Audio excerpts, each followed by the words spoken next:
l'école du Seigneur. Allons à la découverte des vérités bibliques.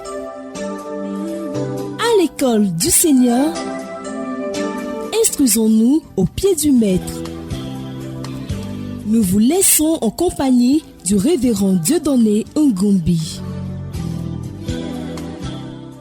C'est pour nous un privilège d'être le canal dont Dieu se sert pour vous transmettre sa pensée au travers de cette émission à l'école du Seigneur. Vous avez au microphone votre serviteur Dieudonné Ngumbi.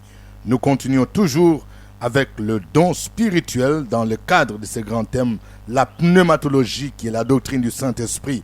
Jusque-là, nous étudions les 9 dons spirituels dont Paul parle dans 1 Corinthiens chapitre 12 et nous les avons groupés en 3. Le don de révélation, le don de puissance et les dons vocaux. Nous en sommes plus précisément aux dons vocaux. La fois passée, nous avons vu le don de parler en langue et celui de l'interprétation des langues. Aujourd'hui, nous parlons de don de prophétie. La prophétie vient du verbe prophétiser qui signifie parler sous l'inspiration divine, apporter la parole qui convient pour une situation donnée dans le passé, le présent ou l'avenir. Donc le prophète, c'est quelqu'un qui dit des choses concrètes. Il les cite par leur nom. Il s'adresse à des personnes précises pour un but précis. Quand Paul comparait le don de prophétie à celui de parler en langue, il disait que le don de prophétie était plus important que celui de parler en langue. Parce que le parler en langue, c'est le don qui sert à l'édification personnelle. Tandis que celui de la prophétie sert à édifier la communauté ou les autres. Généralement, on distingue 3 types de prophéties qui désignent aussi les 3 fonctions de la prophétie. Nous avons d'abord la prophétie qui consiste en la prédiction de l'avenir. C'est-à-dire quand quelqu'un prédit ce qui va arriver. Par exemple, dans 1 mois, dans 2 ans, dans 5 ans, ça c'est l'aspect prédiction. Nous voyons quelques exemples dans le Nouveau Testament, dans Actes 11, 27 à 28. La Bible nous dit, en ce temps-là, des prophètes descendirent de Jérusalem à Antioche. L'un d'eux, nommé Agabus, s'éleva et annonçant par l'Esprit qu'il y aurait une grande famine sur toute la terre. Elle arriva en effet sous Claude. Et là, il faut dire que l'on reconnaîtra que cette prophétie est vraie si elle trouve effectivement son accomplissement. Mais il n'y a pas que l'aspect de prédiction de la prophétie. Il y a aussi l'aspect de l'édification.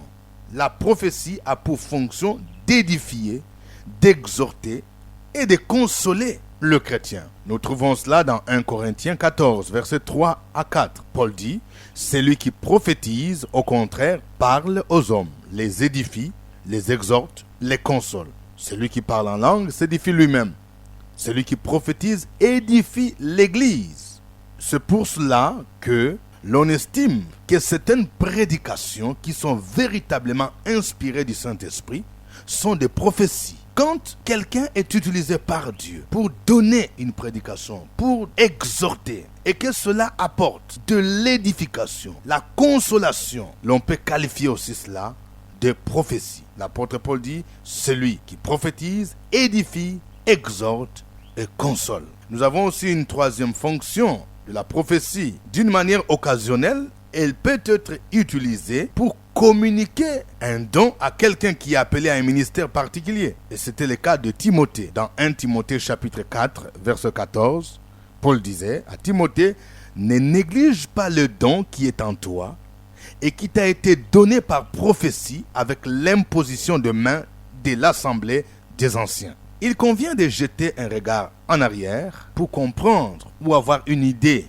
du ministère prophétique dans l'Ancien Testament. Dans l'Ancien Testament, le prophète était le porte-parole de Dieu, comme Aaron l'était pour Moïse. Si vous lisez Exode 7, 1 à 2, Dieu disait à Moïse, « Vois, je te fais Dieu pour Pharaon, et Aaron, ton frère, sera ton prophète. Toi, tu diras tout ce que je t'ordonnerai, et Aaron, ton frère, parlera à Pharaon pour qu'il laisse aller les enfants d'Israël hors de son pays. » Parfois, les prophètes étaient appelés voyants, parce que c'est quelqu'un qui voyait le vision. Nous trouvons cela dans 1 Samuel 9, verset 9. Il est écrit, « Autrefois en Israël, quand on allait consulter Dieu, on disait, « Venez et allons aux voyants. » car celui qu'on appelle aujourd'hui le prophète s'appelait autrefois le voyant. J'aimerais dire en passant qu'il y avait plusieurs types de prophètes dans l'Ancien Testament. Sans que la liste soit exhaustive, nous aimerions citer par exemple le prophète de la cour. C'était des gens qui travaillaient comme conseillers dans la cour du roi. C'était l'exemple par exemple de Nathan qui était aux côtés de David. Chaque fois que le roi devrait prendre une résolution, il consultait les prophètes. Les prophètes pouvaient l'avertir du danger de telle ou telle autre décision que le roi peut prendre. C'était en quelque sorte des hommes politiques qui étaient des conseillers du roi. Il disait également la vérité au roi. Quand David a péché, Nathan le prophète le lui a révélé. Il y avait aussi des prophètes voyants qui recevaient des visions. C'était des gens qui recevaient des révélations spéciales par des moyens de vision. C'était le cas par exemple de Balaam. Ces derniers avaient le pouvoir de maudire et de bénir et les gens allaient le fréquenter pour ce but-là. C'est pour ce but que le roi Balak de Moab l'a fait venir afin de maudire Israël. Mais Dieu a changé la malédiction en bénédiction. Il y avait des prophètes thaumaturges. Ce sont des gens qui étaient utilisés par Dieu pour opérer des miracles dans des moments d'apostasie. Des gens qui utilisaient une puissance surnaturelle pour confondre leurs adversaires. C'était le cas d'Élie. Devant les prophètes de Baal, il a invoqué le feu. Le feu est descendu pour consumer l'holocauste.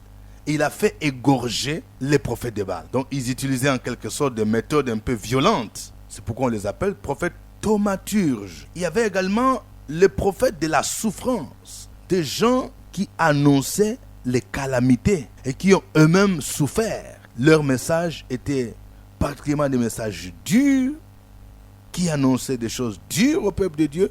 Ce fut le cas de Jérémie. Son message n'était pas populaire et son message n'était pas aimé par le peuple et par le roi. Il a annoncé la captivité babylonienne. C'est pour cette raison qu'il fut enfermé dans une prison. Mais il y avait aussi des prophètes qui recevaient les lois divines afin de les enseigner au peuple. Et au nombre de ces prophètes, Moïse est compté parmi les prophètes. Lui, son ministère prophétique était différent. Lui, il a reçu les 10 commandements de Dieu. Il a reçu les lois qui devraient régir la marche de son peuple. J'aimerais toutefois signaler que le don de prophète ne nécessitait pas nécessairement la sainteté de celui qui l'exerce. Quand nous voyons l'exemple de Balaam, on a comme l'impression que ce qu'il faisait était mélangé à la divination. Il n'était pas en bonne communion avec Dieu. Il ne menait pas une vie de sainteté. Parce que quand il est venu pour maudire Israël, il a reçu des présents. Dans le Nouveau Testament, Jésus est mentionné comme le premier prophète. Le prophète par excellence, c'est lui que Moïse avait annoncé déjà. Dans Deutéronome 18, 15 à 18, il est écrit: L'Éternel ton Dieu te suscitera du milieu de toi, d'entre tes frères, un prophète comme moi.